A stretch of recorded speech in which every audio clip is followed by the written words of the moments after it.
Hello বন্ধুরা, কেমন আছেন? বন্ধুরা, বেসরকারি শিক্ষা প্রতিষ্ঠানের 70,000 শিক্ষক পদ কিন্তু শূন্য।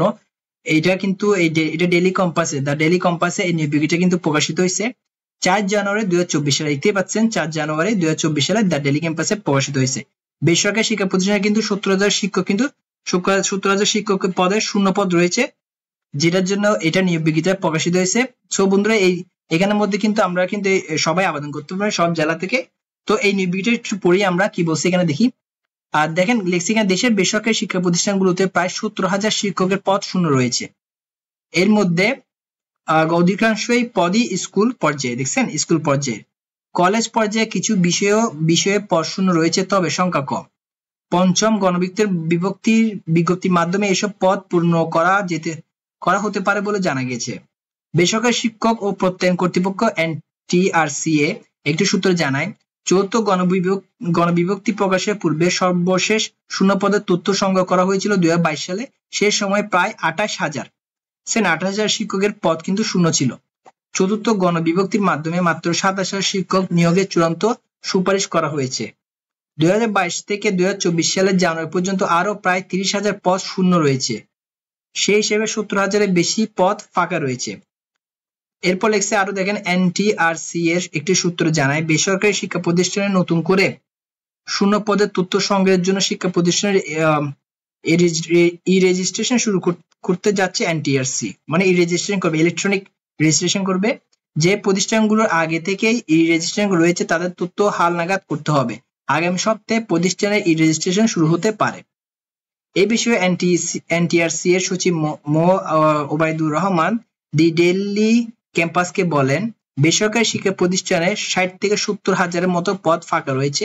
এই পদগুলো দ্রুত সময়ের মধ্যে পূর্ণ করা হবে। এর অংশ হিসেবে চলতি মাসেই নতুন করে শূন্য পদের তথ্য সংগ্রহ করা হবে। এরপর পঞ্চম গণবিভক্তি প্রকাশ করা হবে। জানা গেছে, মাদ্রাসা ও কারিগরি প্রতিষ্ঠানের শিক্ষক সংকট দূর করতে প্রতি বছর 3 বার শূন্য পদের তথ্য সংগ্রহের পরিকল্পনা করেছে NTRCA। এটি বাস্তবায়ন হলে 3 বার শূন্য পদের তথ্য সংগ্রহ করে 3 বার নিয়োগ কার্যক্রম পরিচালনা করা হবে। এই বিষয়ে শিক্ষা মন্ত্রণালয়ের ইতিবাচক সাড়া পেয়েছে NTRCA।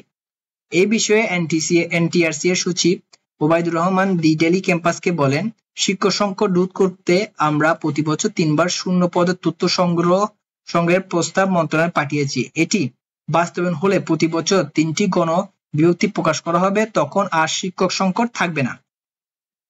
এরপর আরো বলেন, NTRCA এর একটি সূত্র দি ডেইলি ক্যাম্পাসকে জানিয়েছে, 2015 সালে শিক্ষক নিয়োগ সুপারিশ পায় NTRCA। গত 8 বছরে মাত্র 4টি বড় গণবিভক্তি প্রকাশ করতে পেরেছে সংস্থাটি। দীর্ঘ সময় পর গণবিজ্ঞপ্তি হওয়ায় সংকট দূর করা যাচ্ছে না। এই অবস্থায় বছরে 3 বার গণবিজ্ঞপ্তির মাধ্যমে নিয়োগ সুপারিশ করতে চায় সংস্থাটি। ওই সূত্রে আরো জানায়, বছরে 3টি গণবিজ্ঞপ্তি প্রকাশের বিষয়টি ইতিমধ্যে শিক্ষা মন্ত্রণালয়কে অবহিত করা হয়েছে। মন্ত্রণালয়ের কর্মকর্তারা বিষয়টিকে ইতিবাচকভাবে নিয়েছেন। খুব দ্রুত এই বিষয়ে নির্দেশনা জারি হতে পারে। নাম অপ্রকাশিত রাখা সত্ত্বে NTRCA এর উচ্চ পর্যায়ে এক কর্মকর্তা দি ডেইলি ক্যাম্পাসকে বলেন, একটি গণবিজ্ঞপ্তি প্রকাশ থেকে শুরু করে চূড়ান্ত নিয়োগ সুপারিশে দীর্ঘ সময় লাগে। আমরা যখন চূড়ান্ত সুপারিশ করি তখন নতুন করে অনেক প্রতিষ্ঠান শিক্ষক সংকট তৈরি হয়।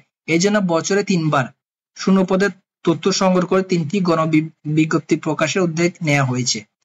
ওই কর্মকর্তা আরো জানান, আমরা আমাদের পরিকল্পনার কথা শিক্ষা মন্ত্রণালয়কে অবহিত করেছি। এখন বিষয়টি তাদের হাতে।